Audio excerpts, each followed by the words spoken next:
Good evening, good morning, good afternoon, whenever you're tuning in. This is one of our final episodes of the NBA season. I got Ryan, I got Bentley with me. How you guys doing? Ryan, how you doing, bud?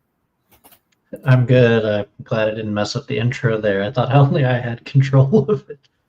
I'm glad you had it. I was about to start clicking buttons that didn't work. You'd think we work in tech, we could figure this out, right? Yeah, I'm gonna start changing the settings here in a second. Bentley, how are you doing? I'm good. I always love when we start a show because Barry, you and I both started the same way. You know, good night, good evening, good morning, whatever. And it makes Ryan laugh every single time, no matter who says it. Whether you say it or I say it, he laughs every single time. It's always funny to me. I get invited to a lot of comedy shows, easy laughs. Like sit the front row, get the crowd going. That's kind of where I am. I'm just a happy guy. It's your wheelhouse. It's your wheelhouse. Yeah. All right, well, let's talk a little bit about season wrap up here. Go ahead. Quick aside, to Ryan's point of the comedy show, I listened to a podcast this morning on my way to work that was maybe like the strangest cast of characters on this podcast. So we all know the Old Man and the Three, right? JJ Redick's old podcast with Tommy Alter. So JJ, obviously now the coach of the Lakers, but Tommy Alter continuing on the podcast, he's doing the Young Man and the Three. So it's him, Trey Murphy, and then they had two guests on this most recent episode. It was Stavi, the comedian, and Bomani Jones. I recommend listening to it. It was a phenomenal episode, but oh my god, like so what a random mashup of characters. Holy cow. Wild. Was Stavi on there promoting Tire season 2? He was not. There was no promos. It was just Stavi. He was talking ball. Like no shit. It was just crazy. It was very, very funny and just a wild cast of characters. That's awesome. It's a unique group. Yeah, very unique group for sure. All right, well, let's jump into let's talk awards a little bit here out the gate. I want to get your guys' thoughts on the NBA Rookie of the Year. We had kind of a bit of a roller coaster this year. At times there was, names we wouldn't have necessarily expected to be in the mix, and there was a time where it felt like maybe Stephon Castle was going to kind of walk away with it due to kind of just the way the rookie class played out. And then we get to the end of the year, and Zachary Risacher, challenge people to say that name 5 times fast. I've had to practice it, but he went number 1 overall. So it's not necessarily a huge surprise that he wins Rookie of the Year.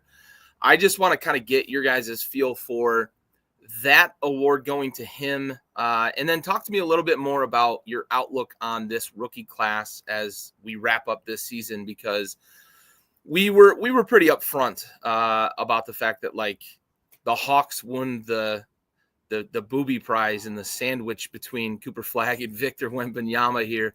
And not necessarily high expectations for the rookie class, but I think, as I mentioned, a couple of names got in the mix for Rookie of the Year at various times throughout the season.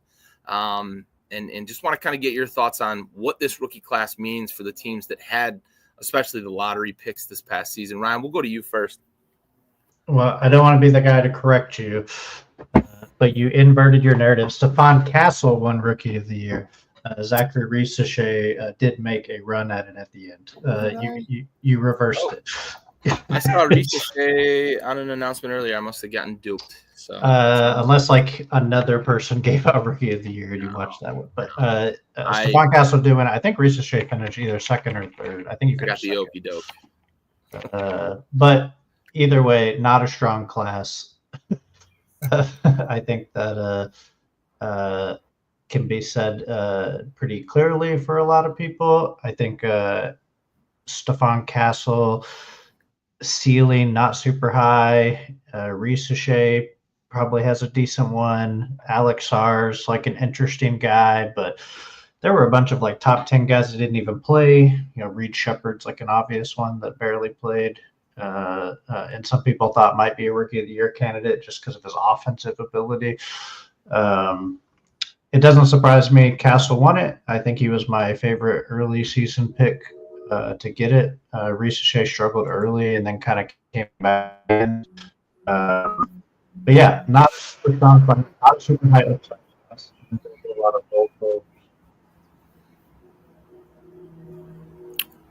Also, the four guys who have won Rookie of the Year for San Antonio, three of those players, two of them are in the Hall of Fame.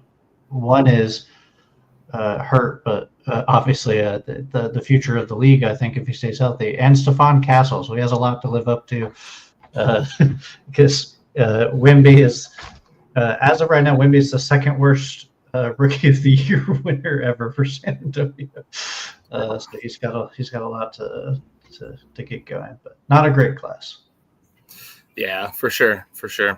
The rich get richer, right? With San Antonio, it seems they always have these young classes come in. David Robinson, Tim Duncan, you mentioned those two.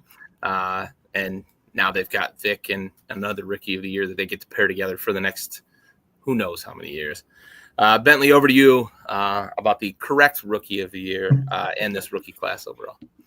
Yeah, I was like excited. I knew that Castle had won it, but I got really excited when you said Richeche because like early in the season, I was high on Richeche. Like I wasn't high on it coming in or whatever, right? But I watched a couple of the Atlanta games back in like October, November, and I was like, oh my God, Richeche.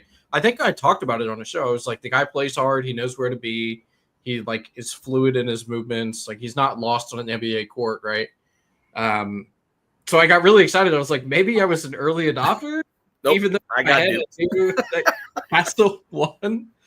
Yeah, I mean, Castle was a guy, and we talked about this in our draft show, that his entire camp coming out of college, to include his coach, whose name is escaping me, whose brother played at Duke and dad is a New Jersey high school basketball coaching legend, Bobby Hurley. Hurley is his name.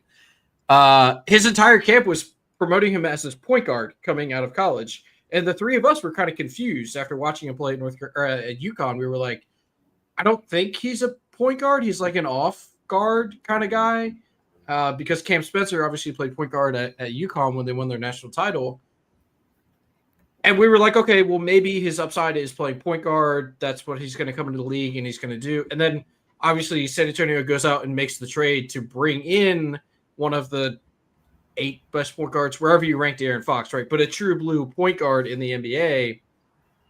And we're like, okay, this makes a lot more sense pairing De'Aaron Fox and Castle together going forward. So it's not necessarily surprising to me that Castle thrived in that position next to De'Aaron Fox rather than having to learn from Chris Paul how to run an offense in the NBA. He can just be the off guard and play crazy defense on the perimeter.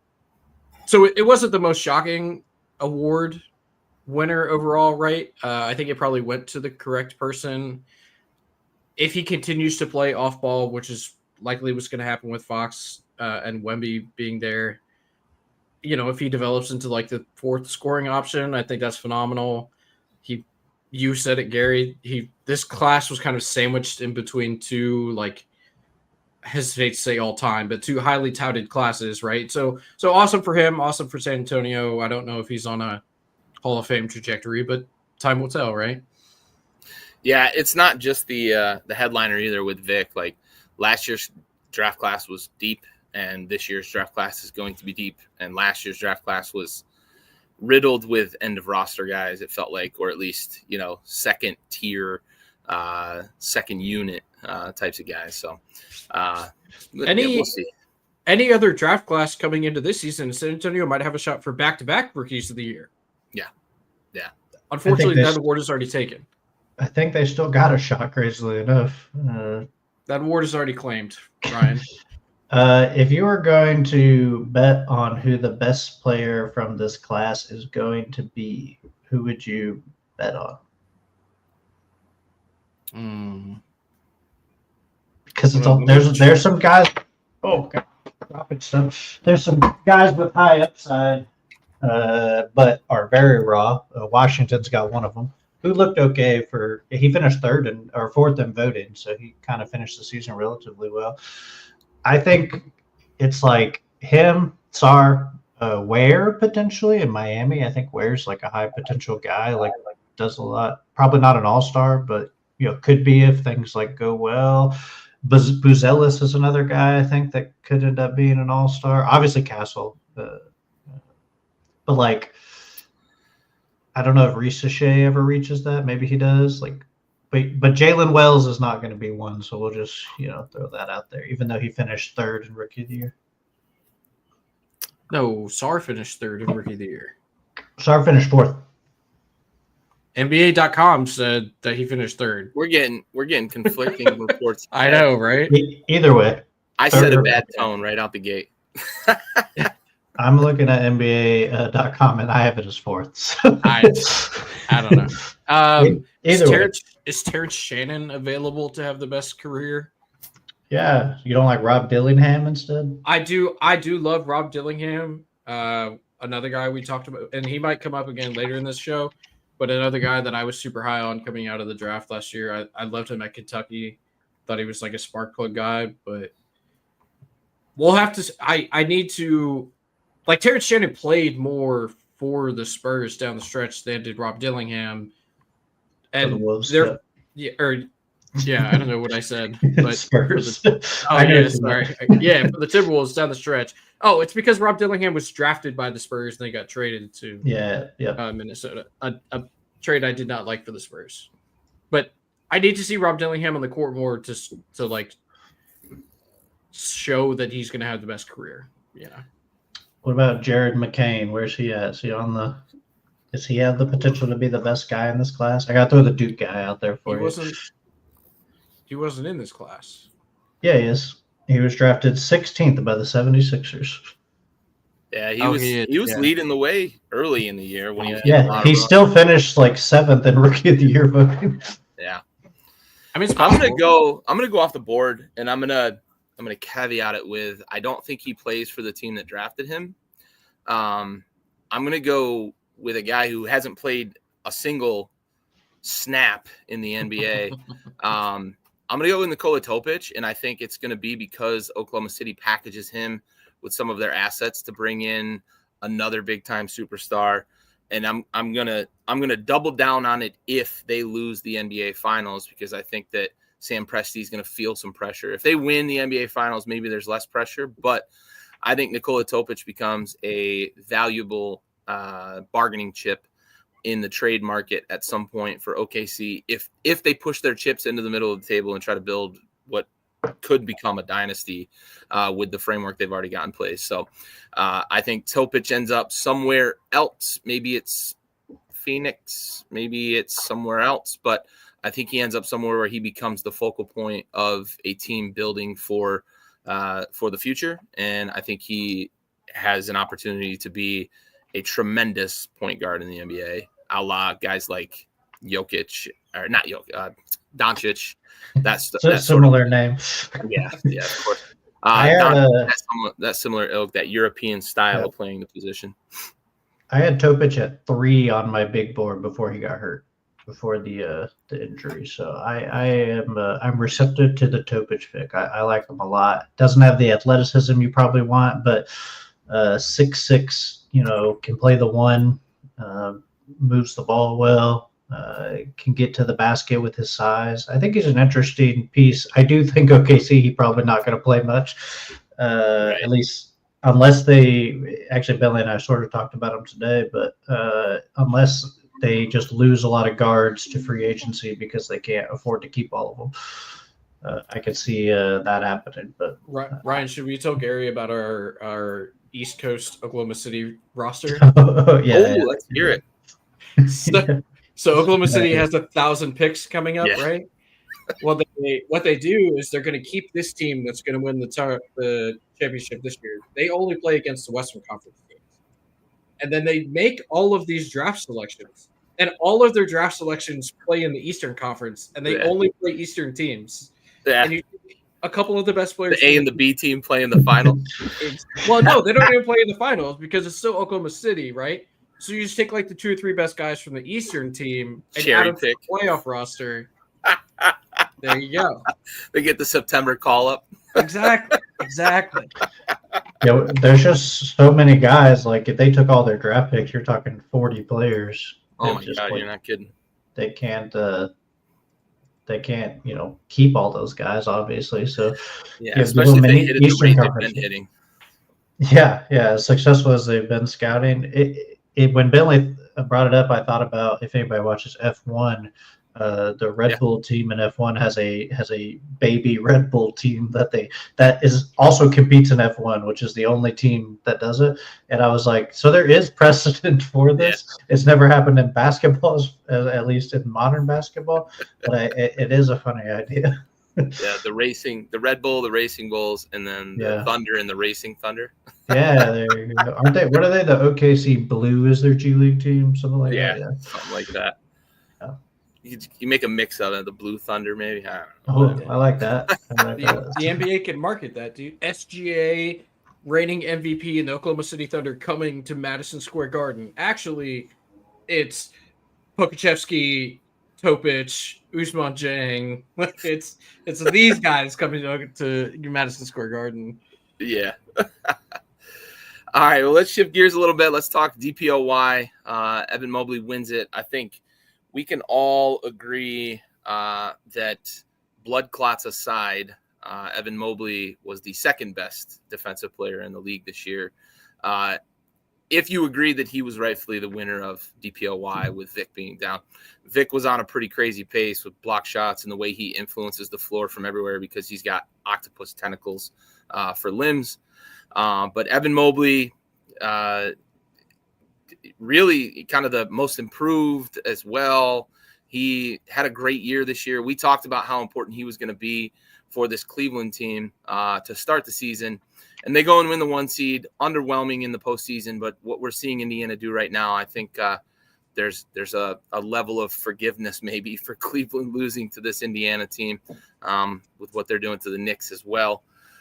Talk to me about Evan Mobley, his improvement over the course of the season, and then talk to me about him winning the Defensive Player of the Year. We'll go to Bentley first. Yeah, Mobley, rightfully so, wins this award. Cleveland was phenomenal. Their defense was incredible all season long, despite having 2 not stellar defenders running around in the backcourt, right, with Garland and Mitchell. But he was the great eraser, right? We talk about it all the time. Funny enough, another big man who played with Donovan Mitchell and Rudy Gobert, right? He was the eraser. He fixed everything on the back end of the defense in Utah. And now Evan Mobley is doing the same thing, playing alongside Jared Allen, obviously helps, but he's doing a lot of those same things there in Cleveland. And like you said, Vic being out just really opened the door for him to step into that best defensive player in the league role. Now, what that looks like going forward, he may be robbed of a couple of these awards going forward throughout his career, but that's fine. He got the one. It makes him extremely valuable player, right? Even more so than he was coming into the season. I think they got the award right. Love watching Mobley play. He's awesome on defense. He's a guy who he's always in the right spot, and his footwork is really incredible to match. So it's just he's a terror around the rim, and he can switch out and play guards on the perimeter as well when needed. Yeah, for sure. Ryan, what are your thoughts on Mobley? Always been a big Mobley fan. When the Rockets had the second pick in that draft, I was really hoping for Mobley. That was where my allegiances were until they drafted Jalen Green, and then obviously you get on board with whoever they draft. But liked Evan Mobley a lot. A lot of what for him was swing skill was shooting. I remember that was a big concern. Is his offense going to only be around the basket? But he, form looked good and stuff. I think he developed that. But as far as DPOY, super versatile. Can play the 5, can play the 4, can guard multiple positions. Block shots, gets in the passing lanes. It's just a solid defender. And to think he's not even, at full size. He's 23. He probably is not, in his muscular peak. He's probably got another 2 years where he develops some more weight and, is even harder to push around whilst, trying to maintain his quickness on the perimeter. He was my pick, but I think it was very close. I think there were 5 or 6 guys that could have won it, and I would have said, yeah, that's probably fine. Even Draymond Green, who only played defense the last third of the year, but looked great for that third of the year. He was probably the best defender in the league that last third of the year, but it's not a third of the year award. Dyson Daniels obviously finished second. He had a good season. Lou Dort, Amin Thompson, Zubats. I think any of those guys, I would have been fine with them winning. All kind of different players, but yeah, Mobley's great. Cleveland, they got a lot of options with him. They can play him at the 5 if they want to move on from someone like Jared Allen, or they could keep the team. I think it provides them a lot of flexibility you don't typically get from a big like that, and especially defensive versatility with their smaller guards. They need a guy like that to clean up a lot of the issues that come with playing a Garland and Mitchell backcourt. Yeah, I think he is given the opportunity to shine with the way they play, and I think he's great. I think he's still heavily underrated somehow. Yeah, sure. All right, and let's finish up the awards talk with Sam Presti's 4th Kia NBA MVP. Kevin Durant, James Harden, and Russell Westbrook, not all for the OKC Thunder, but all have won awards previously.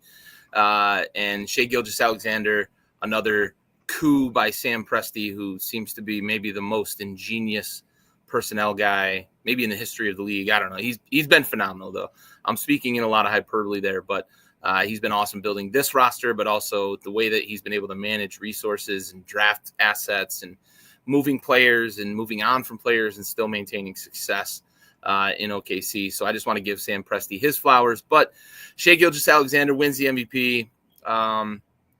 Like it, love it, leave it. There's a lot of debate around, with some folks in terms of what the true meaning of the award is. Myself, I really try to stick to the definition of the award of most valuable player. And I'll give my thoughts initially, and then I'll pass over to you folks, and Ryan can tell me where I'm wrong, as he's very good at doing. But for me, I always treat this, and Bentley, you and I have had this conversation about the NFL a lot. I think the NFL loses sight of what the most valuable player actually means. And for me, it's the guy who does the most for his team to make that team successful, whether it's a team that has a roster that's, bottom of the league and they finish somewhere in the middle. I can see guys winning an MVP that way.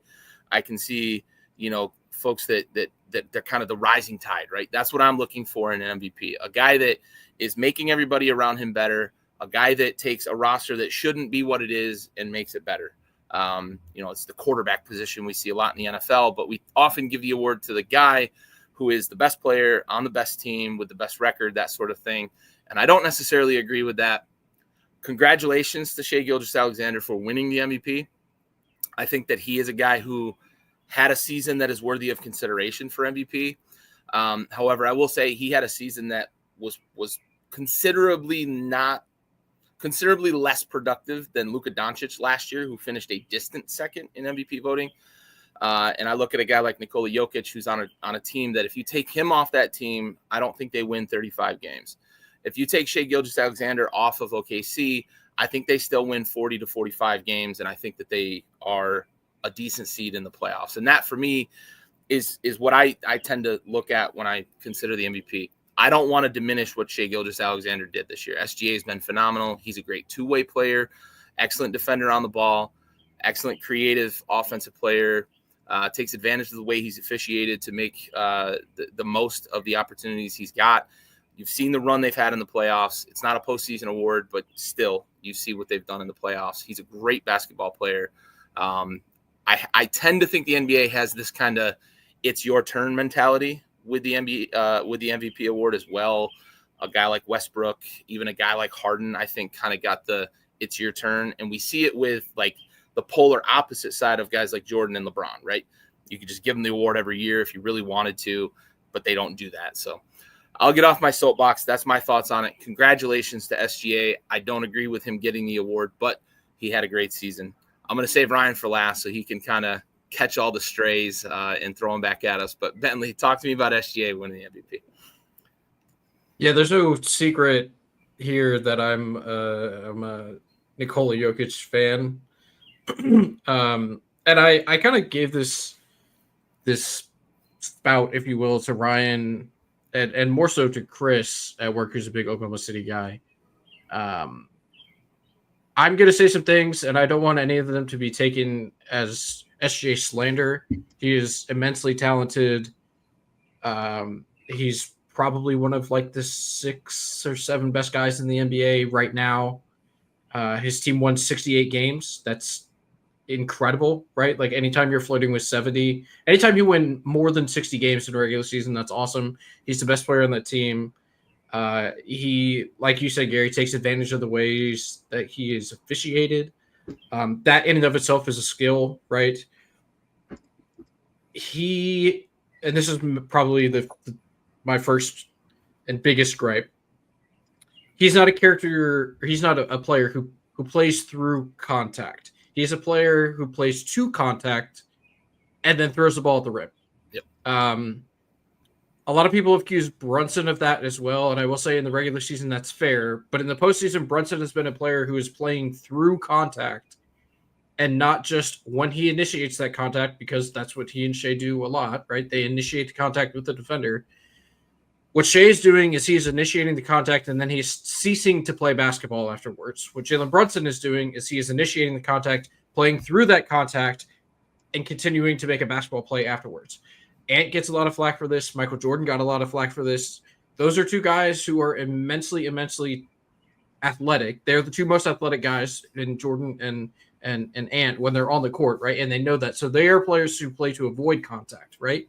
Not that they're not able to play through the contact, but Ant doesn't take a ton of free throws because he's not driving into guys looking to draw the contact. He's driving into the paint looking to avoid contact to get the shot off, right?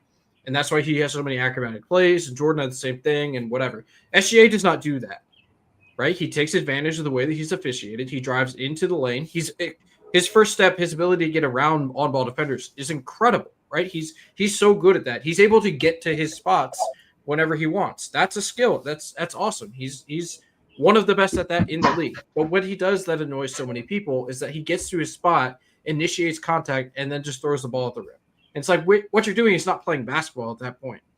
You are foul baiting the referees into making a call, right? Which, if that's how you want to go about it, that's fine. It's obviously very successful. He led the league in scoring this year. You can't knock a guy for doing that. But in terms of MVP, I agree with you, Gary. It's the player who's doing the most and bringing his team up the highest that they can go, right? We just saw Nikola Jokic take this Thunder team to a 7-game series, and Aaron Gordon played incredibly well, right? Jamal Murray had a game and like a half a game where he played well. But when it came down to it, it was Nikola Jokic driving that entire engine. You know, he was the captain of the ship for those entire 7 games. So we saw him drag those players along with him. If you take SGA out of that series, it might still go 7. You know, I mean, probably not, but there is a chance of that. You know, they have enough guys on that roster to be able to fill the holes. And if Jalen Williams plays as well as he has been in this series and in game 6 of the and game 7, I guess, technically, of the Denver series, like he has enough scoring ability to bring along a roster of guys that is 12 men deep in the playoffs.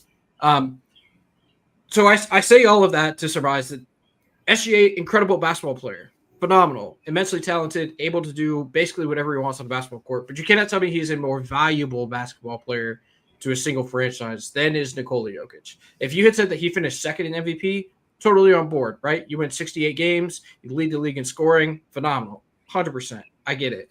But what Nikola Jokic does on a night-in, night-out basis for his team, come on. You can't honestly sit there and tell me that any one player in the NBA is more valuable of a basketball player on the court than that man right there.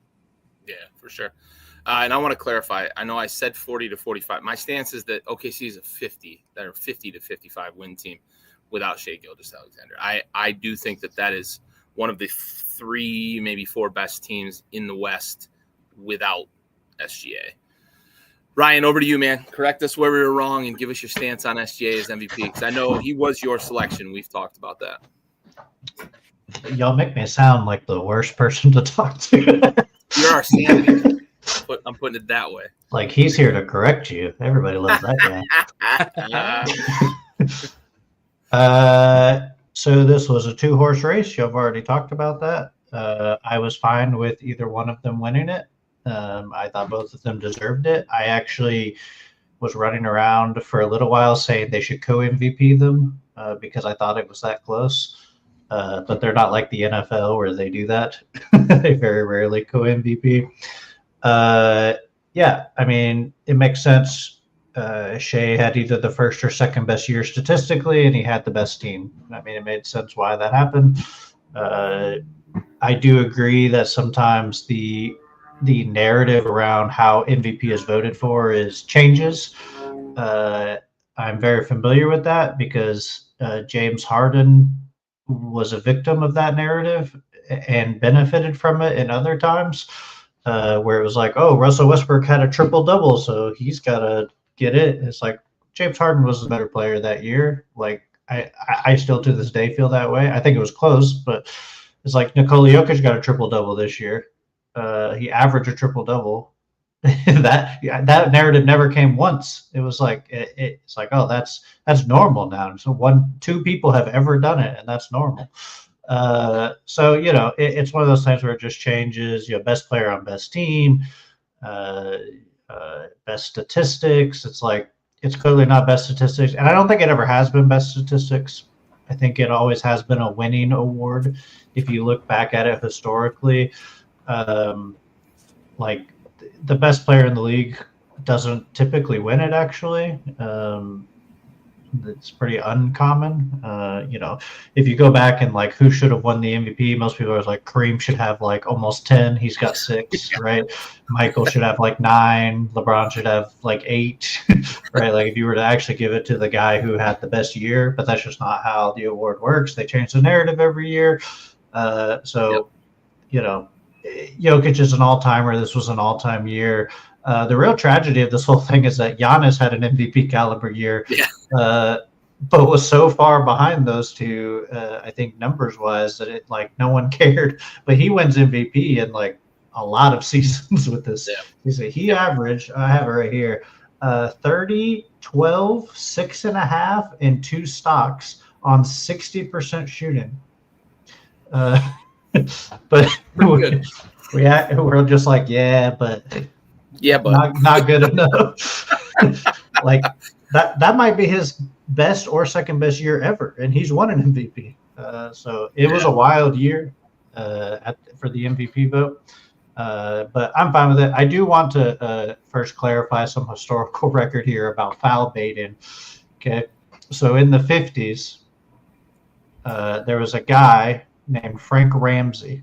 He played for the Boston Celtics, famed 50s franchise. Yeah, everybody knows Frank Ramsey. Yeah, he's a Hall of Famer. He was the first 6 man, most people call him. He was like the first guy to come off the bench. Is like, do your thing. Like that's what Red told him, right? Well, in the late 50s, I mean that's what he was. In the late 50s, he was interviewed, I believe, in a magazine or a newspaper or something. And he wrote an article. He wrote an article in a magazine or a newspaper, and it was how he gets fouls. And he specifically talked about baiting the refs and how he does it. He got a lot of flack for it, but he was like, everybody does it. Yeah. It's just different scales, right? Like some people do it different ways, but he was like, I stand near the out of bounds line and people bump me and I flail my arms. It's like, gotta call that. Like that's kind of how it was. So I just want to say this is not a new phenomenon. People act like James Harden and SGA or like and LeBron are the first ever like guys who foul bait. They did it in the 90s. It was just different. Like they've been doing it since basically the dawn of basketball. The rule set is just different. It is anytime you get to that level, they tell you take advantage of the rule set. I mean, they tell you to do that. Coaches are happy. They won't say it publicly, but they're happy that you take advantage of the rule set. It's annoying to every opposing coach, but the coach you have will say, please get to the free throw line. It's great, right? Or get the other team in foul trouble, right? Like there's a lot of benefits to it. But I just want to establish that. Stopped and all of that. It's been a criticism since Frank Ramsey came out and wrote that article, but he was being honest. Right. And was talking like, this is what we do. And that guy's in the Hall of Fame. So I just want to say, let's not get too mad about people who do it. I think it is pretty common. You could argue it's extreme in SGA's case occasionally, but they've been doing it a long time. I think real quick, and I know Bentley, you got some thoughts on your mind over there. I see it on your face. I do too. Let's just move on. I think one of my biggest gripes about it is like when I'm watching the game from my perspective on the couch, and it's just so easy to see like the embellishment and like how it shouldn't be difficult calls for professional referees to get, right? And whether or not you buy into like the NBA talking to officials about areas of concentration, because that's something that came out, especially with the Tim Donaghy scandal, we know that the NBA wants a product that people will tune in for, right? And SGA is going to be announced as the MVP in the Western Conference semifinals when he's playing, anticipation of that, and of course the Western Conference finals. And you want those guys to play as long as possible. But my biggest gripe is when it's just so far extreme in multiple ways. It's what the way OKC is officiated versus Alex Caruso basically monkey rapping like a wrestler on Jokic in the previous round, or watching guys like Dort and Jalen Williams just bump Anthony Edwards all over the place and not get called. And then Jaden McDaniels has to literally shove SGA to the ground to make a point of like, yep, I finally fouled him once when you call it. It's irritating. Now you can talk about, be professional and play through it all you want, but when you're getting calls against you in situations like that, as us three all played the game previously in one capacity or another, not at this competitive of a level, but at competitive levels, it just absolutely eats away at your ability to play the game in a controlled fashion when those things are happening. And then you go to the other end of the floor and you've got the Legion of Boom essentially committing penalties on every single interaction possible because they know the refs aren't going to call every single one of them because it would make the game incredibly choppy and unwatchable. So those are the points of frustration for me in sort of what makes, not to spoil too much here in terms of our NBA Finals preview, but kind of turns me into a little bit of an OKC hater because it's a bad watch, in my opinion. All right, Bentley, I'm off my soapbox. Your turn. Yeah, I want to reiterate what I said earlier. And Ryan, I did say foul baiting. They are legitimate fouls. Like SGA is getting fouled, right? By the rules that we play in the NBA today. He is getting fouled. Now he is causing the foul, which is not, again, we've seen a ton of people do it. Everybody does it, right? My issue with what SGA is doing is that he is ceasing to play basketball after he is fouled. That's my issue with it. If you get fouled and you continue to make your way towards the basket in a athletic fashion, because he is extremely athletic, right? I said it earlier. I lauded his ability to get to his spots on the court and do what he wants. Once you are fouled, you have to still play ball. You can't just throw it up and flail your arms.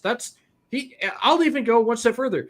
The James Harden stuff, the what Jalen Brunson does, where and Joel Embiid does this all the time, where he traps the defender's arm and then makes a move and flip. SGA doesn't do a lot of that. Like that is not the foul baiting that he is getting accused of, right?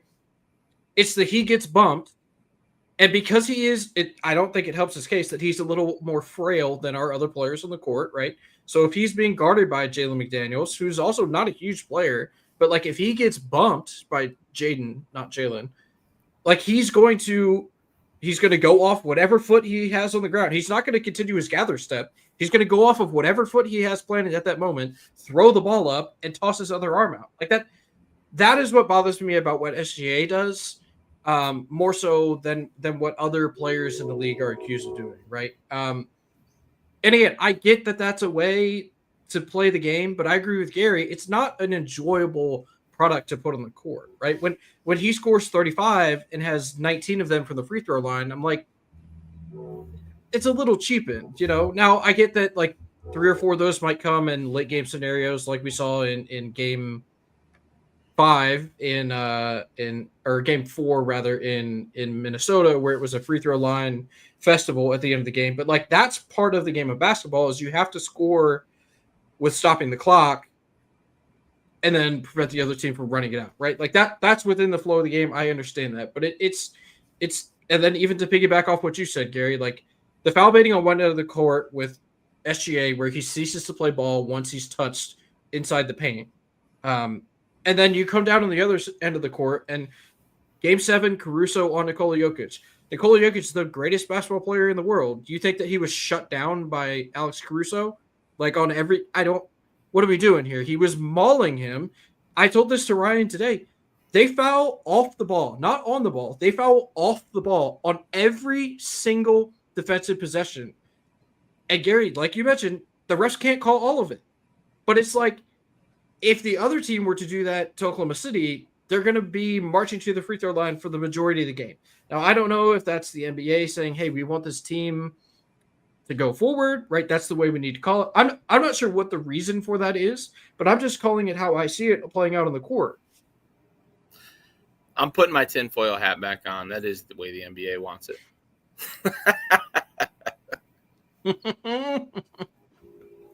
I know Ryan loves that so much. Oh, yeah. I want to say I am sympathetic to the aesthetic argument that it is not as fun to watch, right? Like I'm sympathetic to that. But it's the NBA needs to fix the problem if they're concerned about it, right? I am not going to take away from anything SGA does because the rules allow him to do it, right? For sure.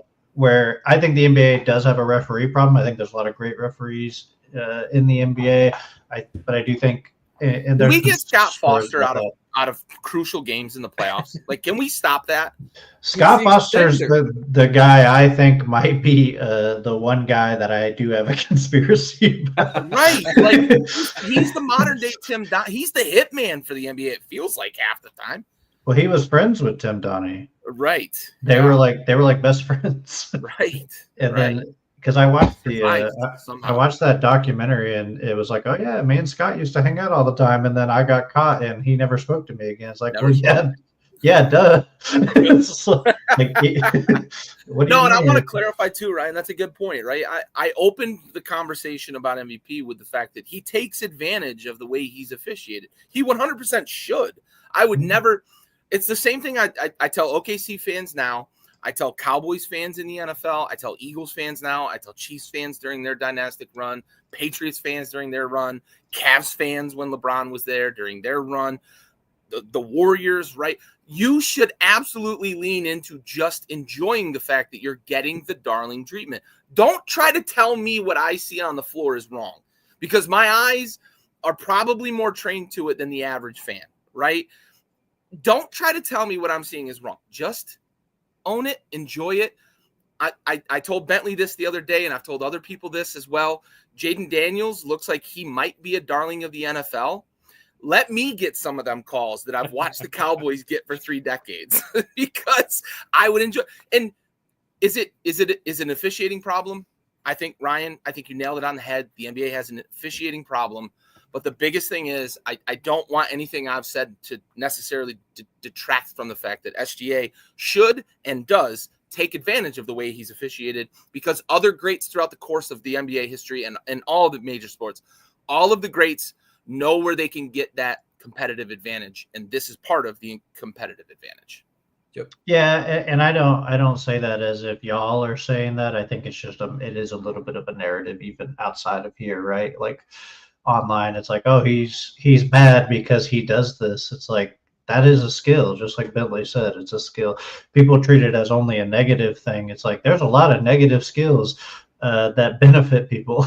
They're not nice. There's people that they'll kill you in the paint if they can get away with it. If that is a negative thing, but they do it and it benefits their team, right? Like, I don't think anyone would hate on like a Rick Mahorn for like being too strong in the post and like moving people around with his elbows, right? Like, I don't remember Mutombo getting criticism for his elbows back in the day. Bony elbows. Yeah, like people would say like, oh, he's got bony elbows, but no one would be like, that's an illegitimate strategy to throw your elbows around. So no one here. I just wanted to clarify that. It's a league issue and not a player issue. Yep, 100%. All right, let's shift gears then, and let's talk about ongoing basketball on the floor. We'll start in the Western Conference because OKC has closed out. They take down Minnesota 4-1, and honestly, that one felt like very much a kind of gentleman's sweep type game where OKC just like, we had no interest in playing tonight. Starters were out pretty early. Minnesota kind of had it going a little bit. And OKC closes them out in 5. Shai Gilgeous-Alexander wins Western Conference MVP. They are now one of the 4 winningest teams, including playoffs, in the history of the game. So congratulations to them on that. They've reached 80 wins. 2 Bulls teams and that Warriors team that wasn't able to finish the deed are the other 3 teams in the 80 wins club throughout the course of a regular and postseason schedule in the NBA. Going to go Ryan's way first here. I've made him wait a couple of times where he could clean up some of our act. Talk to me about OKC and what they did to Minnesota, and what is Minnesota like? What went wrong for Minnesota? Talk to me about that. I mean, they ran into a buzzsaw. I think Minnesota, I think, is a pretty good team. I think actually gelled quite well. Julius Randle started, I think, moving the ball well, getting his head down, getting to the rim, right? That's what we wanted all season from Minnesota. Anthony Edwards was great, I thought. I think Gobert is a concern as he's getting older, but they ran into a buzzsaw like that. Minnesota was a potential finals team, like 7 or 8 teams in the West probably were. Like, I just think in a year where OKC is not around, like they're a contender for it. Defensively, OKC can just shut anybody down pretty much. Just outside of Edwards, who obviously has some natural ability that. They can't do much about, but OKC can. If you want to play a perimeter game against them, they're going to kill you because they could throw so many perimeter defenders at you. And then on the opposite side, I think Chet Holmgren is really like the X factor for that team. Like Gobert is still a good defender, potentially even a great defender at his age, but when he has to like come out to Holmgren on the 3-point line over and over and over again, right? It's like they almost were taking Hardenstein out in certain situations. They only played him 17 minutes last night because it was just such a mismatch. And I think that's kind of he's almost got like the Kristaps Porzingis for Boston kind of thing, right? Where he's defending the rim, he's shooting the ball, he can put the ball on the floor, right? He's got that same ability, and like it's just so hard to guard. If you put a 4 out there, well, they're so big everywhere else and so tough everywhere else, they can get you, right? Also, Jalen Williams had a great series. He had multiple games where I thought he was the best player on the floor, clearly showing he's their second best player. And I think probably an all-star next year if he gets the usage. And I think Chet is potentially a future all-star as well. The West might be tough, but in the future. So it just, like I said, just a buzzsaw. I don't think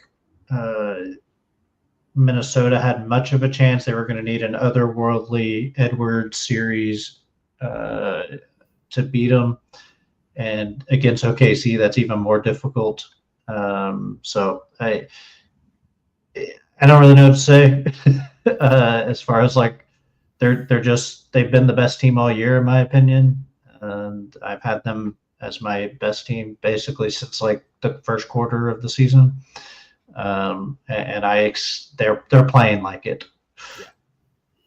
Yeah, for sure. And the point you make about Chet, I think what was a knock on him coming out of college in a lot of people's minds, the fact that he played away from the rim at his size, actually has turned into a huge strength for that team because of, I'm going to give Sam Presti flowers again, because of the moves he's been able to make, man. It's the way he's drafted with guys like Jalen Williams, who can guard several positions on the floor. Alex Caruso was a nice pickup. He can guard several positions, including the 5, if you let him bear hug people. And Isaiah Hartenstein was a huge pickup because he gave them that physicality inside when they needed it.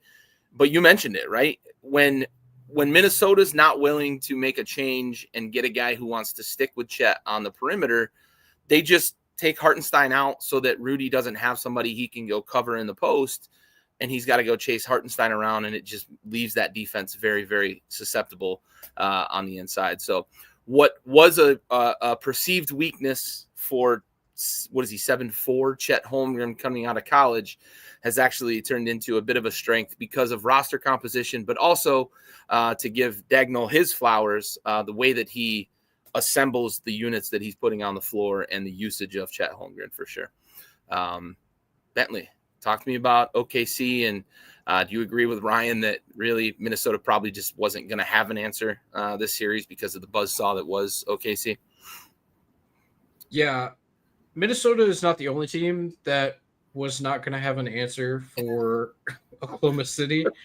There's really only one way to beat this Oklahoma City team, at least that I've seen so far, and Denver is the only one that has the guy to do it. Maybe Philadelphia if Joel Embiid was healthy, but you have to beat this team from the inside out for the exact reason that you just talked about, Gary, because Chet, their best lineup is when Chet is not on the court, right? And they can just fly around. They can do all those things that they want to do, play with pace, create turnovers, get out of the fast break, whatever.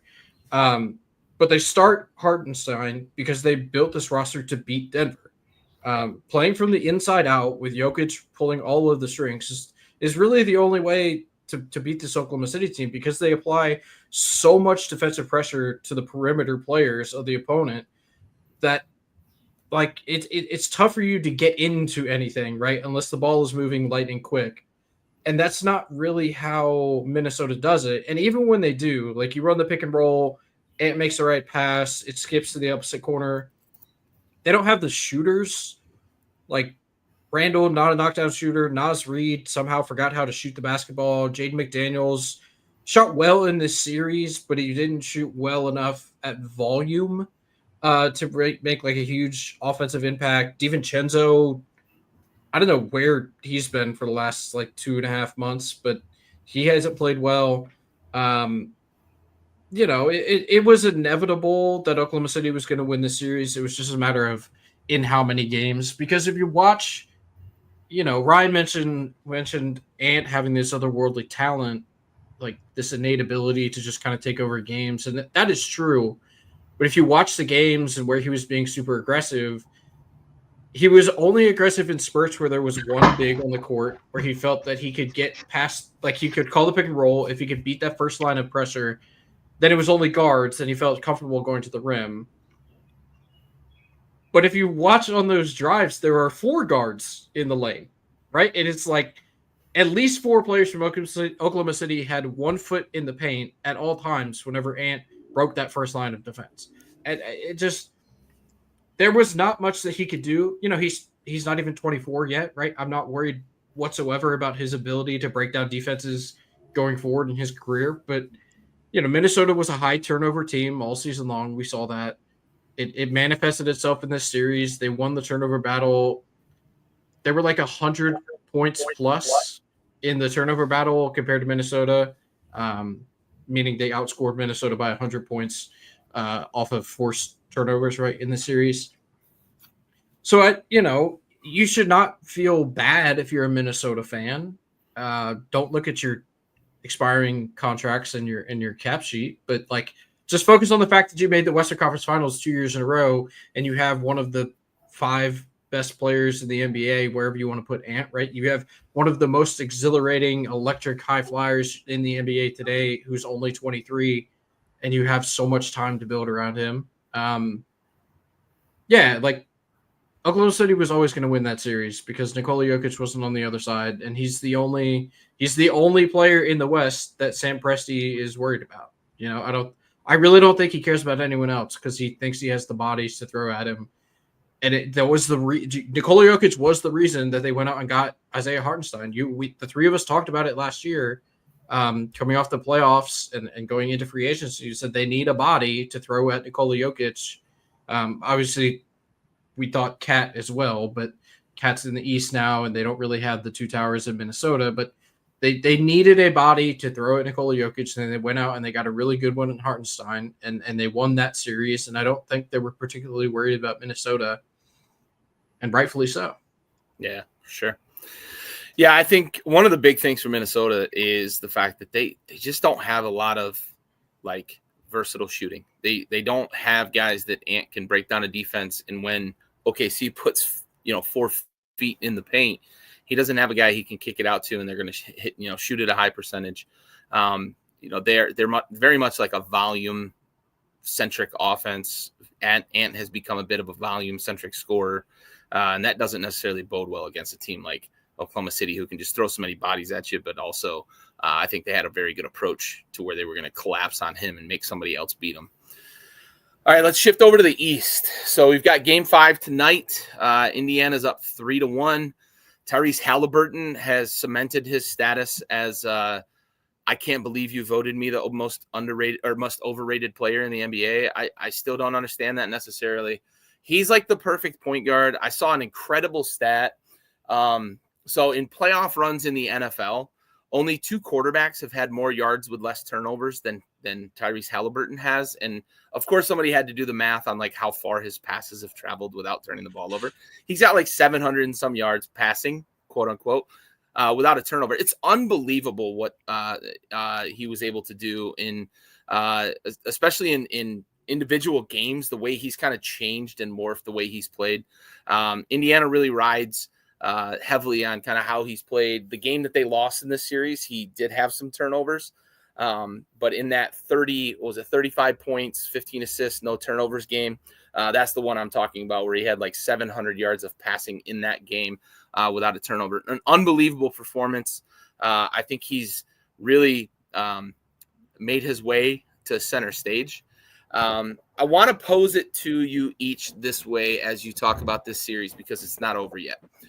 I want you to first give me your percentage chance that the Knicks have of winning 3 straight and getting out of this series. All right.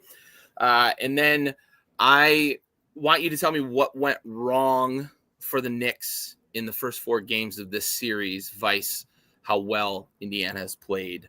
And then we're going to finish by previewing each of these teams against OKC in the NBA Finals. But first of all, let's talk percentage chance for the Knicks and then what went wrong for them. Go to Bentley first here on this one. So percentage chance for the Knicks to make it out of this series, I'm going to go 4%. I think that is the that is. Oh, I think that's the historical number of teams coming back from down 3-1. It's like 96.3 and 3.7 or whatever, right? So it's low. It's very, very low. At the risk of sounding cliche, the series is already over, right? Like it's you don't come back from 3-1. It just doesn't happen. Especially with a team who, like you just said, Gary, Tyrese is not turning the ball over, but the team is not turning the ball over. Defense has been a sticking point for the Knicks all season long. They were terrible on defense, so much so that Tibbs switched up his starting rotation, like his starting lineup, and put Mitchell Robinson in and took Josh Hart off. It just to try anything, right? To try to get defensive stops because Mitchell Robinson, who is having an incredible defensive run. He's been awesome on defense. He's switching out and playing on guards. He's protecting the rim, but it's like OG when he first came to the league was a guy that was praised for his defense, right? Mikal Bridges was the ultimate 3-and-D guy in Phoenix, and then he was really good in Brooklyn for a stretch there. But he comes to the Knicks, and it's like, man, was he just a really good on-ball defender, and now he's not like a good team defensive player? We're not entirely sure how that's working out, but it's the defense for New York. To answer your question of what went wrong is what has gone wrong, right? The Indiana Pacers are playing such efficient offense that even when the Knicks are able to score a bunch of points, they're just trading baskets, right? They're making these quote unquote runs in the fourth quarters to keep these games competitive. However, they're just trading buckets. It might be 3s for 2s, but they're not getting the stops on the defensive end that they need in order to win these games. And then obviously the Tyrese Halliburton shot, like the one, that we all thought was a 3-pointer in real time. Yeah, and he throws up the choker to Reggie Miller. There's just nothing you can do about that if you're New York. I mean, I guess you play better scramble defense. That was just one of the. I saw a stat, that shot, and I can't even believe they tracked this stuff, but that shot that Tyrese Halliburton hit, that ball bounced a further distance off the rim than any other shot has in any playoff game this year. So to include like long rebounds, anything, if the ball touches the rim, that had the longest trajectory after touching the rim of any shot in the playoffs, and it went in. So that's crazy. Call it luck, call it whatever you want. Shooter's touch. Destiny. Yeah, shooter's touch, home rims. I mean, that's what I always called it. yeah. But yeah, Tyrese Halliburton, to your point earlier, Gary, has really ascended. Now, longtime NBA fans will remember the start of last season before he hurt his hamstring when he was playing like one of the 5 best guys in the NBA, and they had the number one MVP trajectory. Man. Yeah, they had the number one offense. They were like 19 games over 500, or excuse me, 9 games over 500 going into like Christmas Day, and then he hurts his hamstring, and it's taken him like a year to really recover from that hamstring. And the second half of this season, oh man, I heard the stat the other day and I should have written it down. They're like 35-6 or something since January 1st. Just something ridiculous. To include this stretch going into, a clinching game tonight, potentially in Madison Square Garden with the Knicks. And it's like, the team might be really fucking good, and Tyrese Halliburton, definitely not the most overrated player in the NBA. I think that it's an awesome headline, right? I think the actual number of players who vote on that thing is far fewer than what people realize. But he's been a guy. I really liked him at Iowa State. I thought he was incredible in college, and then obviously the Sabonis trade, and for they went Sabonis for Halliburton, and it was like, is Halliburton really a guy you want to trade away? Now, I like Sabonis a lot. I'm a Sabonis fan. But Halliburton, I think, was always going to be a better basketball player than was Sabonis. And he's proving it now, right? Back-to-back Eastern Conference Finals. There's the 4 games last year against Boston. They're very similar to this series against the Knicks. Like, some of them could have gone either way. But I don't think it's any fluke that they made it this far 2 years in a row. And that this is a team, if you're taking stock of teams in the East going forward, like, is it them in Cleveland, like 1 and 2 going forward in the East? With They're how young enough to say that. Yeah, like Philly, we have no idea. Boston is not going to be good next year, but potentially, likely, however you want to phrase that. But Milwaukee, question marks. Are you worried about Orlando? It's just an interesting thought exercise there. But credit to the Indiana Pacers on winning the East and going to the NBA Finals. So you prompted an off-script question here. You mentioned the Halliburton trade with Sabonis. How much buyer's remorse does Sacramento have choosing De'Aaron Fox over Tyrese Halliburton? Well, are you asking me if you had asked me that 2 years ago when they were lighting the beam, I probably would have said not that much. They probably liked that deal because they were they a 3 seed in the playoff that year? I think it was a 3 seed that year. Somewhere they were in the top 4, as Ryan likes to tell us. That's really difficult to do. Yeah, at this point they have a ton of buyer's remorse because Halliburton looks like the Halliburton of 15 months ago, and is playing at an MVP level basically. What did they say in the broadcast? 3rd player ever to have a triple-double with no turnovers in the playoff? Something in that ballpark. I mean, just crazy stuff. Crazy. Yeah, for sure. Might be 3rd player ever. I mean, not even be the postseason with a 30-point triple-double with no turnovers. Yeah, it was something wild. It was something crazy. Something crazy. All right, Ryan, over to you, bub. Talk to me about the series. What's the percentage chance for the Knicks here? Because I know you're a statistician. I expect a even more precise percentage number from you. And then talk to me a little bit about what went wrong for the Knicks here. Percentage, I kind of agree with Bentley. I think I would say it's probably slightly higher than that. Because if you contextualize that percentage, a lot of those 3-1 series were, 1 seed, 8 seeds, or things like that. So you take a couple of those out, we're talking, 8%, 7%, probably somewhere in that ballpark for like comparative teams. No, it's not good. I would probably I think on the high end is like 12%, somewhere like 8 to 12% is probably where I would say. And again, that's only because you have to kind of exclude like the obvious disadvantage series, right? Like if a series is competitive, 3 games is not impossible to win; it's just rare.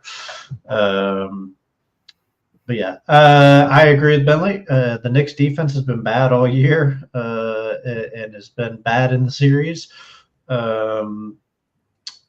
What's interesting is I thought this series would be a little bit more running gun from both sides offensively, not necessarily pace-wise, but I thought the Knicks would have more success against Indiana's defense. And Indiana has looked okay. I think they have the 9th defensive rating in the playoffs, which is not amazing, but is still, like middle of the pack, which is better than I expected. And I think the Knicks have struggled to score. One of the things I think has been some good criticism of the Knicks is Jalen Brunson has been trying to take over games, I think, a little too much sometimes. I would like to see more guys get involved with their offense. Jalen Brunson has some great games. I think he had like a 33-11 game, right? Like he's obviously getting other guys involved with 11 assists, but that team's got other guys that can score the ball. It's like Cat and him are really the only two that have been doing it. I said at the beginning of the series, I said they needed an OG game. They needed a Bridges game to win the series, right? I don't think they've really got those. And we talked about Bridges games against the Celtics. Yeah. Yeah. We talked about Anunoby specifically, how good he had looked offensively, like taking guys off the dribble, like second action or second side scoring that he's done. I don't think we've seen a lot of that. And I think partially, again, I blame a little bit of that on Brunson. I think he's tried to take over sometimes too much. And I think that's worn down on him and also worn down on his teammates to some extent because they're not always getting involved, right? A little bit of black hole syndrome. Yeah, a little bit. I mean, I'm not going to like heavily criticize them, but I do think it happened a little bit. And also, Indiana has just shot the ball incredibly well. Really the game they lost, I think they shot like 20% from 3, which you're not going to win. But almost every other game has been like a 50-40, 80-something game. Hard to lose when you shoot that. The whole team shoots in the elite levels. I think game 1, Indiana shot poorly from 3 until Aaron Nesmith made like 5 in a row. Nuclear. Yeah, he obviously, and I think that took the wind out of the Knicks' sails. And defensively, they just have not been good. For a team that has Anunoby, Mitchell Robinson, and Bridges, just has not done a good job. I think Indiana's done a good job of targeting Brunson when they can and targeting Cat when they can. That the Knicks feel concerned because their coach is playing like 11 guys now because he's trying to just get something going. Like switching up the starting lineup like made sense to me, but then he's playing like guys who literally never play. Right? Yeah, he got 9. Landry Shamet got 11 minutes. It's not a huge difference, but just like he's grasping at straws. He doesn't really know how to counter it, which just shows Indiana is playing on a different level right now. They have all the energy outside of Josh Hart. They're diving on all the balls. They're they're getting the hustle plays. They're running up and down the floor. Indiana has been the better team. More energy, better executing. I think their game plan's been better with targeting the Knicks defense. The Knicks should have been able to score more and have a more well-rounded attack, but I just think they've struggled to kind of figure that out in the playoffs. And yeah, Tyrese Halliburton has been otherworldly. Pascal Siakam has had a great series. He's had multiple 30-point games. And I have to say, I love watching both those guys. They're both really funky players. Tyrese got maybe the ugliest shot in basketball. Sean Marion.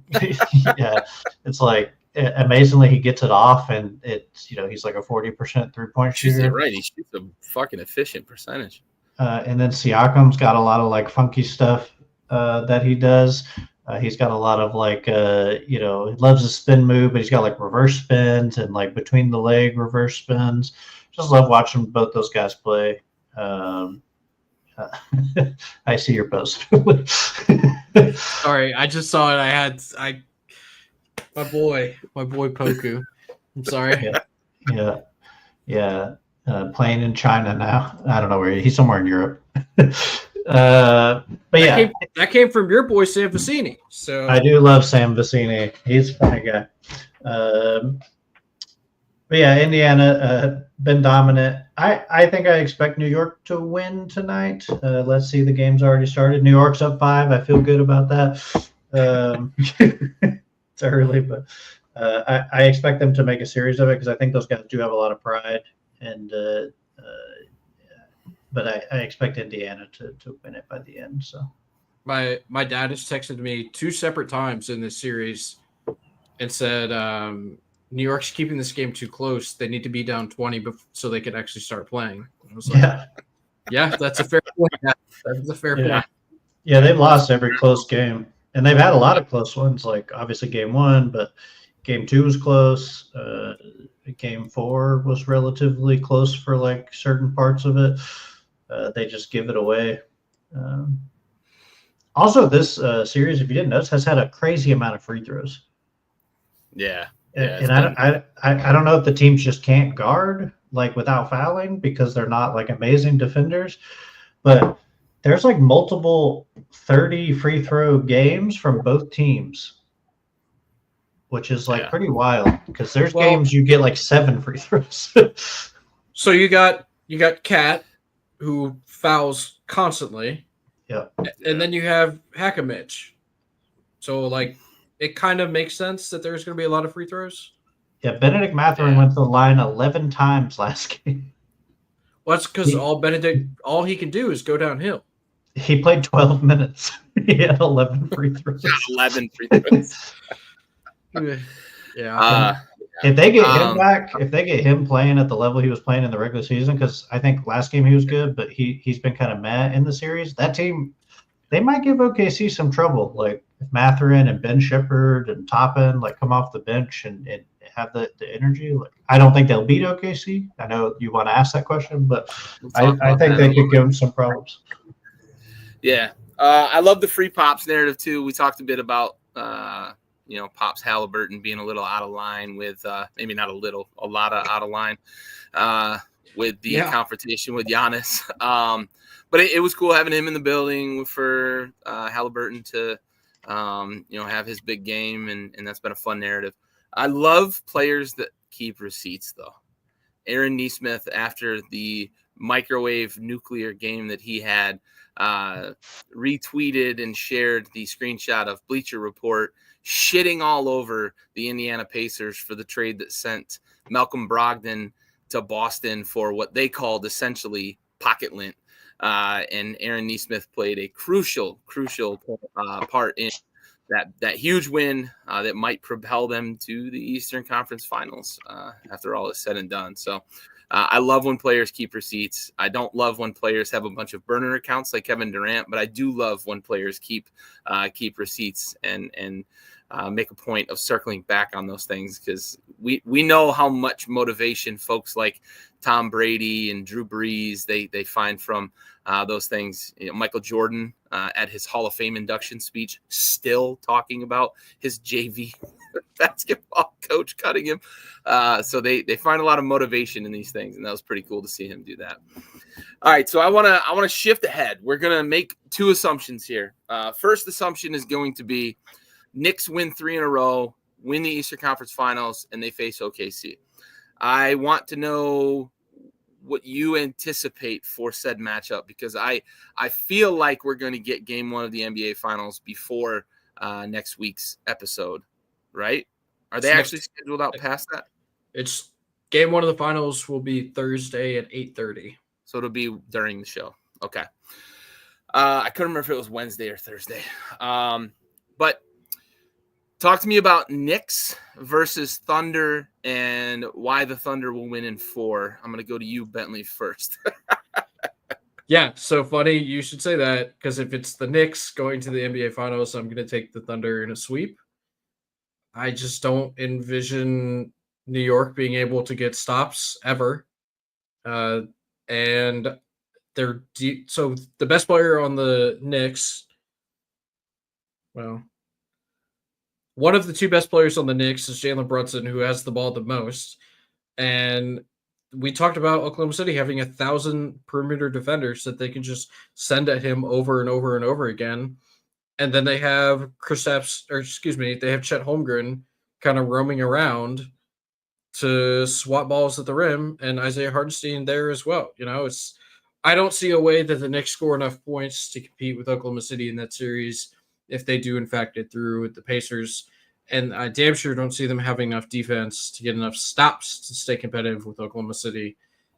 It will be interesting to see how the referees called that game with SGA and Brunson, who are, we talked at long lengths about both of those guys earlier in the show, but it will be interesting to see how the series is officiated.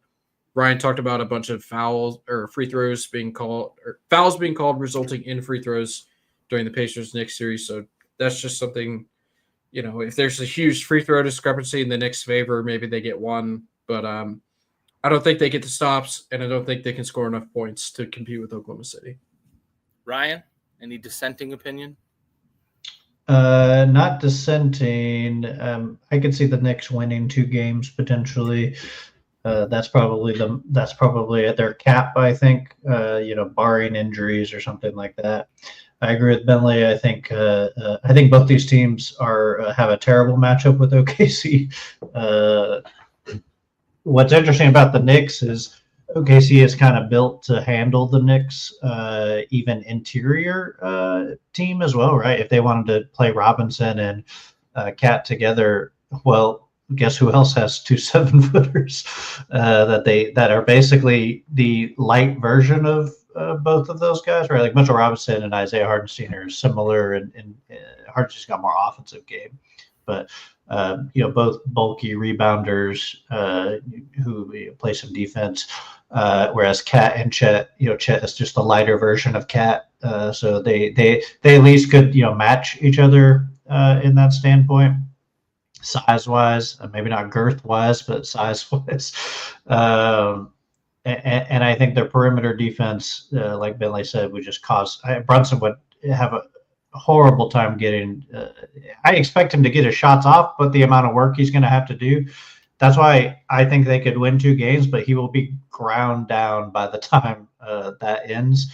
And I expect them to win in 6 for sure.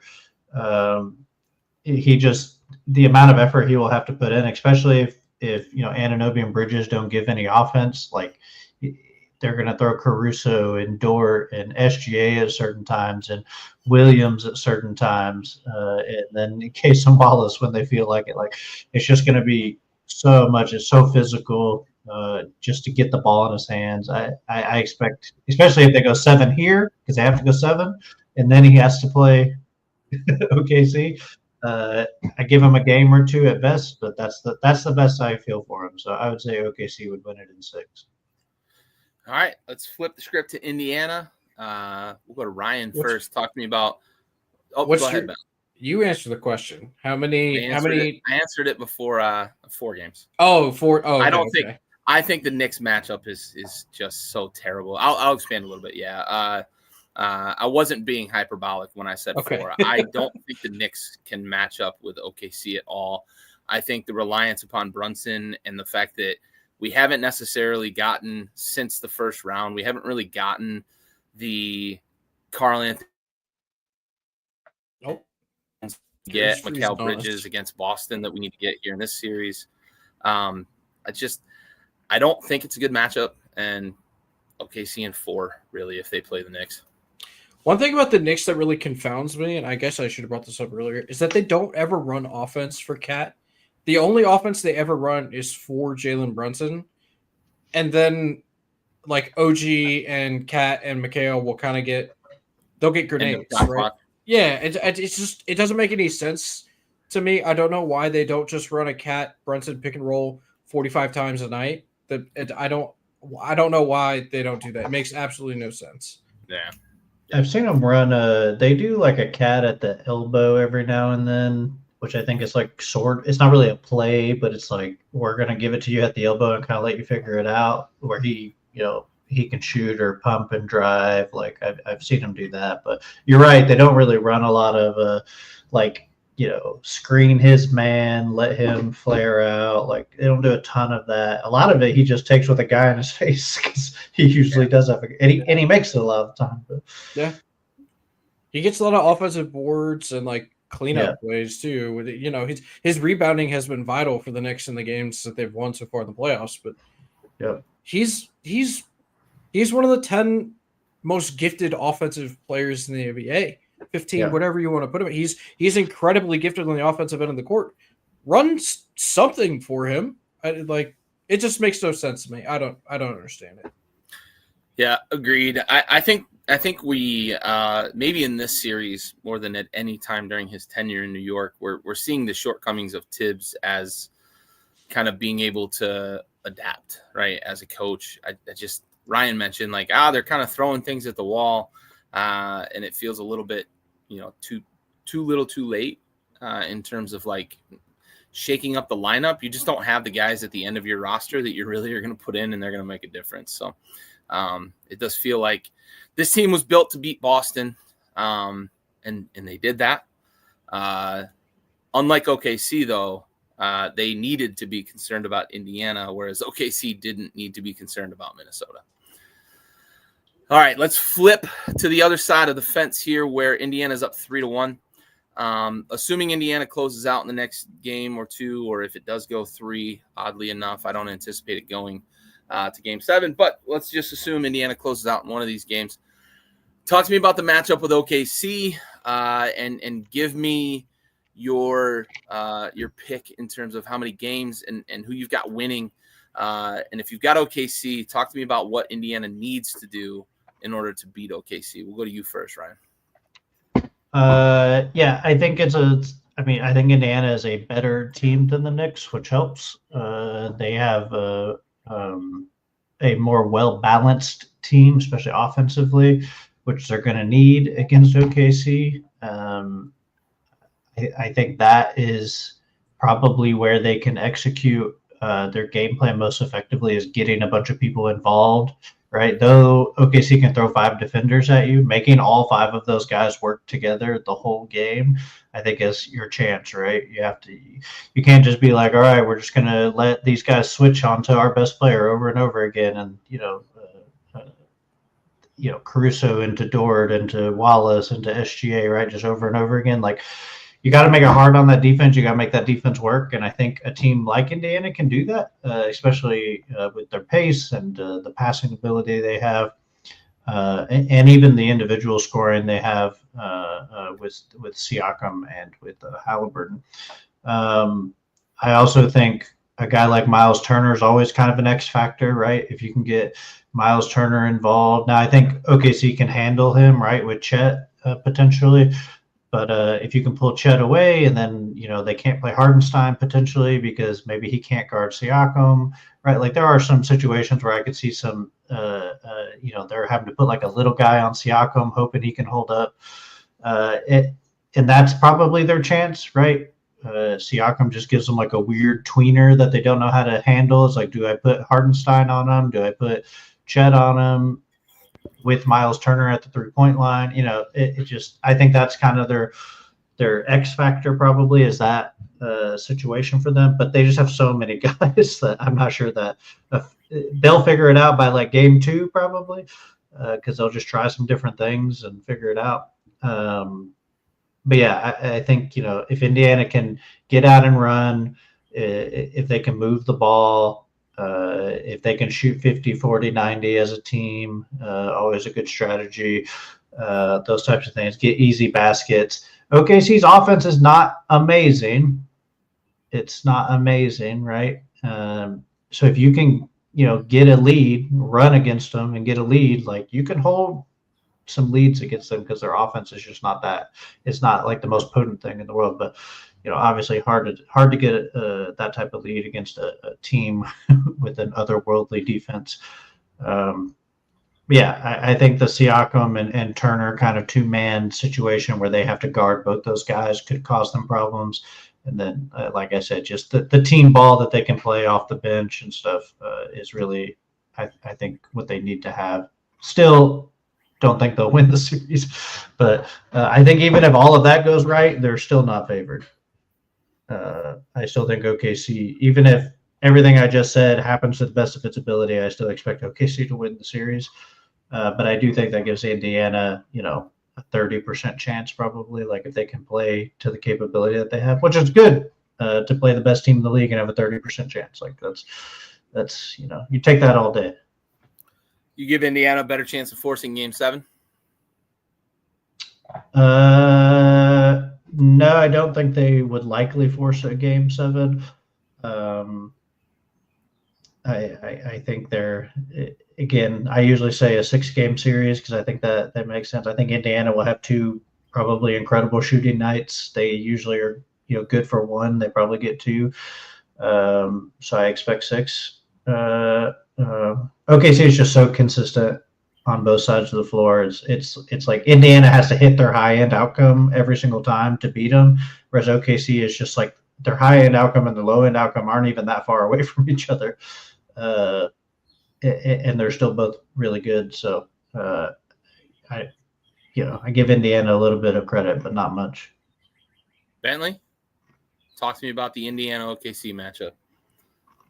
So I said earlier that the only way to beat this Oklahoma City team is to play from the inside out. And as much as I like Miles Turner, he's probably one of the more underrated guys in the NBA. He really only ever gets talked about in like trade rumors, which is funny. But like he's just very good. He's like 17-7 every year for 7 years, right? Like he's really, really good. He stretches the floor, he protects the rim. But he's not Nikola Jokic, right? Like you're not running your offense through him. They're a very guard dominant offense in Indiana. So I'm going to give Rick Carlisle some respect here and say that they get 2 games. I'm just like in my head, I'm picturing, Ben Shepherd, Aaron Nesmith, Nembhard, like running around with SGA and Dort and Cason Wallace. And it's like, I like Oklahoma City's guards better than I like the Pacers guards, except for Halliburton, right? And I'd probably take Halliburton. Probably take him over everyone. All of the guards, at least. Maybe SGA, you can make a case. I prefer like a more traditional point guard style, but whatever. So I'm gonna say Oklahoma City in 6, but they get 2 in Indiana because they're gonna have absolutely great shooting nights at least once, and then they probably can muck it up enough. Like Brian said, if they get out to a big lead, you can hold leads against this Oklahoma City team. It's tough to come back against this Oklahoma City team. So if one or 2 nights their shots are going in, they're able to get out in front early. I believe in Rick Carlisle enough to figure some things out and drag that out to 6. But I don't envision either of these teams going to a 7-game series against Oklahoma City, and I don't envision either of these teams in the East beating Oklahoma City. Well, I'm going to be the contrarian here, and I think I'll self-aware. I'm going to pick with my heart a little bit here because the watchability factor that has become the Oklahoma City Thunder in games. I'm gonna go out on a limb. I'm gonna pick Indiana, and it can be the hater pick or whatever we want to call it. But I'm gonna give you the reasons why, though, right? To justify my pick of Indiana, I think the way they take care of the ball is going to negate a lot of what OKC can do defensively. I think OKC frustrates teams and gets them to turn the ball over. Minnesota turned it over at a high rate. Denver, in the games that they lost bad to OKC, it almost became a series where OKC had to win in a blowout or lose in a close game because Denver was turning the ball over a lot. Jokic had a couple of games where he got frustrated by some of the non-calls or perceived non-calls, however you want to look at them, which turned into some of the turnovers. I don't think Indiana does that. And Ryan, you mentioned Miles Turner as an X factor. I might go as far as to say he might be the most important player in this series for Indiana, only from the perspective of you can't do what they were able to do against Minnesota against Miles Turner. I think he can play against both Hartenstein and Chet, no matter what lineup Indiana or OKC chooses to play against them. I think the biggest factor for him is going to be the PF column. If he can stay out of foul trouble, stay on the floor, I think he can impact the game. I think Halliburton playing as a true point guard, facilitating the offense, and the fact that they are a very deep team, I think the exact opposite of why I don't think New York can contend with OKC, because that lineup is short and OKC has a bunch of guys they can throw at the Knicks. I think the opposite is true for Indiana, where Indiana has a lot of options. They're very deep. If Nesmith is going to shoot the ball as well as he has, if Nembhard is going to shoot better than he did in Game 4 of this series against the Knicks, and play much more along the lines of how he's played throughout the postseason, Siakam poses a problem. Obi Toppin has been a guy who just like in crucial moments has come up with a play. It's been very satisfying and gratifying to see him do it against the Knicks twice in this series. So for those reasons, I'm going to go out on the limb and I'm going to pick Indiana in the series against OKC, and they're going to close out at home in 6 against Oklahoma City. I like the way that they take care of the ball, and I think that there is inherently, I think there's such a rare mindset among young basketball players, especially, but I think even amongst young NBA coaching and the way that teams with young coaches and young rosters don't value the basketball. Indiana's the opposite, and I'm going to chalk that up to what Bentley said. I think that's Rick Carlisle and his ability to instill into them that we need to value the ball, value the offensive possession, and be efficient with the basketball. I really like what they can do. I think they're going to be able to get ahead of OKC in these games, and you both nailed it on the head. I think the way to beat OKC is to get ahead. You can milk a lead against them. You can't necessarily erase a deficit against them because of how many people they can just throw at the basketball to defend it. I don't think Indiana turns the ball over the way that we watched Denver do it in the games that they lost and Minnesota in this series that they got blown out against OKC. So going out on a limb, I know, and I'm probably going to be wrong because OKC is the buzzsaw we've talked about, but I'm gonna go with it. I'm going with Indiana. I really like the way they play the game, valuing the basketball, moving it around, and not turning it over. I like that pick. It's shades of 2022 Boston Celtics, kind of getting overwhelmed in the NBA Finals against a hyper-efficient offense in Golden State, coming back 2 years later and winning it. It's certainly a possibility. I don't think it's going to happen, but I wouldn't be flabbergasted if that was if Halliburton just kind of ascends over the series and Miles Turner is just reining it in from outside and forcing them to go to one big in Oklahoma City. Now, I'm going to ask a question. I want you each to answer honestly. Did you guys know that Tony Bradley was on the Indiana Pacers before the season started? Because when Miles Turner gets out of the game, that's who's playing center for them. I know. There ain't a lot behind, and that's why I say his PF column is going to be very, very important in this series, because if they are forced to either go super small and give OKC the trump card of going Hartenstein and Chet against a small lineup, that's going to be a problem. Or if they're forced to play Tony Bradley at an extensive amount of minutes, I think that's going to be trouble for them. So he's got to stay out of foul trouble. He's got to stay on the floor. Ryan, I assume you knew Tony Bradley was on the roster. I thought he was out of the league, to be honest. Yeah. I only remember him in Utah and then in Chicago for a very short period of time. And I was like, he's probably out of the league now. I think he was playing in Serbia or something on a national team or a club. I mean, one of the most unathletic 6'10" guys I've ever seen in my life. Can't jump over a piece of paper. He's a and, 1970s 6'10" basketball player. They Do you seem guys- to like him though for some reason. Do you guys know where Tony Bradley played college basketball? It's yeah,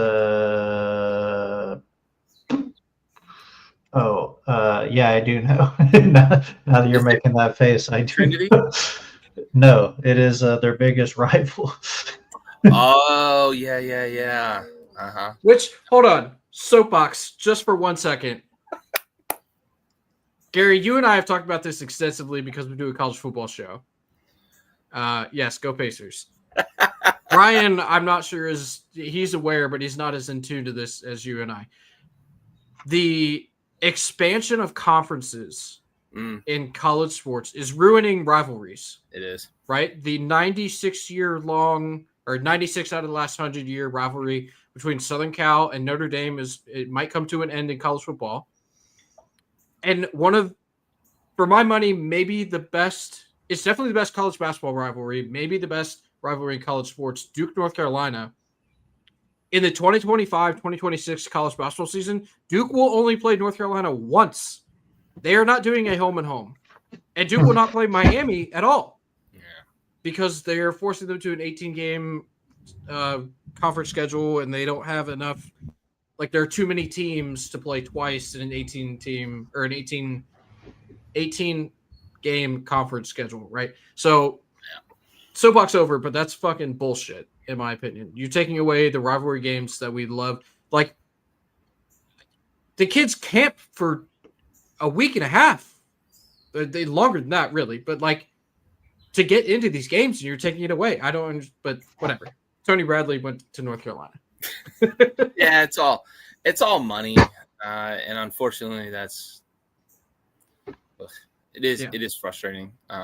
Sorry, I did I did hear, and it pains me to think that this might be correct, but I forget who it was. It was a football head coach. It might have been Kirby Smart. Don't quote me on that, but a college football head coach had said, like, NIL, the cascading impacts are potentially going to cause universities to cut other sports. And that would suck, because I look at, a lot of the folks that, I know that have played some of those kind of niche sports, field hockey being one that's probably going to be on the chopping block pretty early, golf at certain institutions, that sort of thing. It's going to suck to see that, we might contract some collegiate sports. So I'll get off my soapbox now about that, but I'd hate to see that. I wonder how many sports they could save if they didn't have to pay the football team so much money. And by that, the coaches, the facilities, the universities, how much it costs to go to school now? It's like 6 figures. We can't pay for like 3 kids to go to school for free and play lacrosse. Yeah. Okay. That is not a problem of NIL. That is a problem of greed by the universities. That's a very fair point. That is a very fair point. Well, it's a problem of greed by the athletes. It's not by the university. I agree the universities are greedy. Don't get me wrong. But what Gary's talking about, cutting the funding for the other programs, is because all of the NIL money is going to the players, right? Like, yeah. But they don't have scholarships for the other ones. They just don't take the money. Like, they don't even have to. It's like, hey, we don't have an NIL, but if you want to play here, like, we do have a scholarship, like, and you can figure it out from there. Like, how is that ending the program? Like, just have a scholarship. We go back to the old school system where we pay players under the table, but we give them scholarships under the table. Yeah. I just don't understand. Like, I feel like the reason they don't want to have these other sports is because it doesn't make money. It has nothing to do with, like, do we care about academics? Do we care about athletics? It has nothing to do with that. It's just like, these don't make money, and the first chance a school can get rid of them, they're going to try. That's because it's like, yeah, you can play lacrosse here, but you do have to pay. You still have to pay for your classes. I think that's Cornell a BS. Tuition is expensive.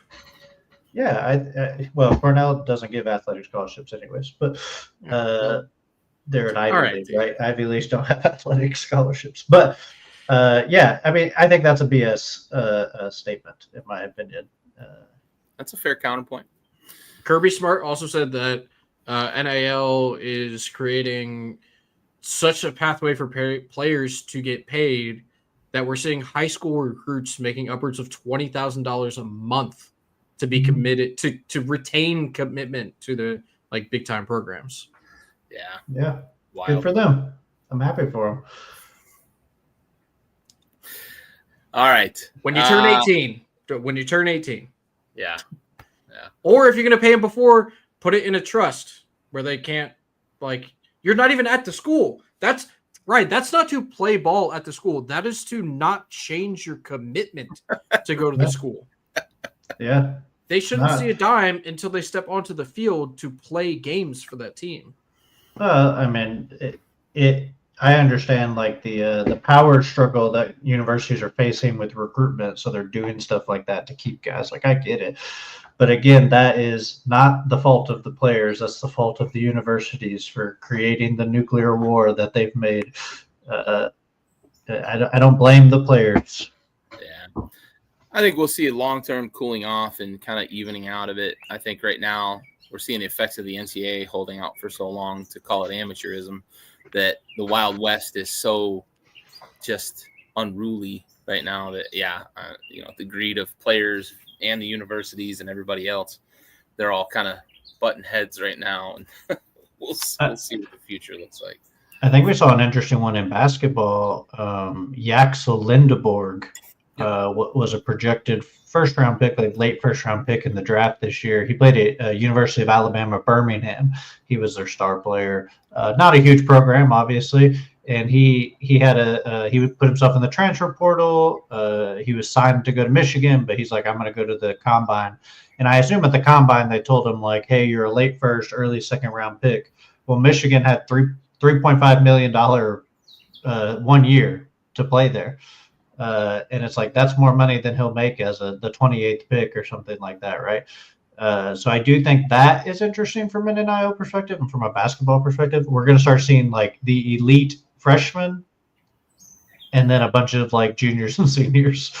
That's going to be like the drafts from now on, and the international guys, obviously. But like, you're not going to see guys like leaving school very often unless they can guarantee like near lottery level. Like Cedric Coward's a good example, I think, where he was about to go to Duke, but he got a, close to lottery projection, and he's probably like, okay, I'm good. But if you're the 25th projected, it's like, well, I can make more money at, every power conference school pretty much than go into the draft. Now there's a risk obviously to your pro career, but if you're just talking about the money, like, I don't blame any guys doing that.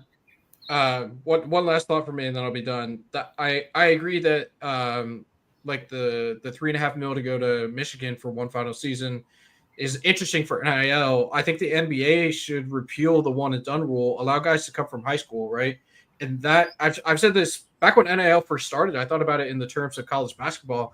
I think that paying players to play college basketball will keep the guys who want to play college ball and make money and are not going to be superstars in the NBA. It will keep them at school longer. It will actually improve the quality of college basketball long term, because we're going to see guys stick around and develop. Now, the transfer portal, that's a whole other thing, right? Like, that's a topic for a different day. But like keeping guys in college to pay them $1-2 million for 3 seasons, as opposed to seeing them come for 1 year and then go be drafted 17th in the NBA, like, that will improve the quality of college basketball long term if we repeal the one and done, allow the guys to make money in school, and they'll stick around for longer. Yeah, Marvin Williams wouldn't have been so bad in the NBA. I know you love to shit on UNC. I figured I'd get one in for you. I do. I appreciate All that. right. Well, let's get to it. Closing thoughts as we progress toward the NBA Finals. Ryan, want to go your way first? Maybe a closing thought on kind of the NBA season, with the exception of the NBA Final. Yeah, I think the playoffs have been great. I think we've seen quality throughout the playoffs. People like how it's played. I think it's a good chance for the NBA to kind of think about why that is and the value that comes with that. I think we have more star power than we've ever had. in the league. There's more talent in the league. I'm excited for a future league that I think needs to expand. I'm excited for the cap to go up for the next 5 years. We're going to see more maneuvering than we've seen in a long time because of the new collective bargaining agreement and the new TV deal. So I think it's an interesting time, and I think we're going to see a lot of unique stuff in the next half decade because of that. And I'm hoping for expansion sometime, near the end of that. That's my hope. Yeah, I'd like you mentioned expansion. I'm going to put you on the spot a little bit. Okay. In its current iteration with the saturation of talent that we have, because we have talked about this, we have more star power, but we also have more second unit and end of roster guys that can actually play if they get run. How many teams, so we're at 30 right now, how many teams do you think we could add and still put a good product on the floor? Because 40 teams is probably too many. You'd have a saturation in 4 or 5 teams, and you'd have really bad basketball at the end of that. What's that magic number? Are we 2 more? Are we 4 more? And still be able to support it with the talent that's in the league and coming into the league? Yeah, I think you could easily do 2. I think there's an argument for more than that, but I think you do 2 because you're concerned about the watering down, right? You got to kind of feel it out. But you add 2 more max contracts, 2 more, mid contracts or close to the max rate. More guys can get more money. And I think every year, as a guy who pays attention to the draft quite a bit, every year there's guys who just are gone because of the draft. They're not drafted, or a guy gets drafted, they lose their spot, right? But they're still fringe NBA players, that need another year or 2 to figure it out. I think that's good to add more teams to allow a little bit more of that to happen. So I would say 2. I think the league is trending up. And I expect more as the talent gets better and better every single year. But I think 2 pretty easily. I think Seattle deserves a team. And then, I hope it's not Vegas, but it seems like that's one of the ones they want to consider. I'd rather see another team in New York City than in Vegas. Yeah, Vegas just feels like such an inevitability for now what would end up being the last of the big 4 to enter Vegas, since the never should have left Oakland Athletics are now going to be in Vegas. I agree with you on the new money, the new contracts. I also think from the NBA's perspective, 164 more games with the potential for being on some sort of streaming or televised platform or NBA League Pass, potentially bumping the price of that up in some form or fashion, I think is very enticing to the NBA without watering it down from a talent perspective. Bentley, any closing thoughts on the NBA season for you? Just one. I was shocked that Tyrese Haliburton was voted the most overrated player in the NBA simply for his ability to surround himself with elite level of talent. Oh, I wish I had the meme here to share, but yes, he a couple of co-eds in a photo that went pretty viral. He doing pretty well for himself. Rivaled only by Stephon Diggs. Yeah, pink powder, huh? Hey. Real wide receiver 1 energy there, if you will. All right, well, hey, I appreciate both of you. We have NBA Finals action. We'll know actually who's in the finals against OKC next week. For all the fans out there, if Indiana closes out tonight, we can all languish for the next week without a game. But we will have NBA Finals action to preview next week, and we're getting down to it, man. May is an exciting time. May, June, exciting time for the NBA. We had the lottery, and we can complain about that all we want, but it is what it is. From a reality perspective, as a Washington Wizards fan, big punch in the gut to finish as low as we possibly could. But we've got the offseason coming up. There's always positivity, right, around the offseason. But we'll have NBA Finals action to preview. We'll know who's facing Oklahoma City, and we'll talk about whether or not whichever of those 2 participants it is has a chance to knock off OKC. For Ryan, For Bentley and for everybody else at Backyard Sports, this has been Backyard Buckets, brought to you by Backyard Sports. We are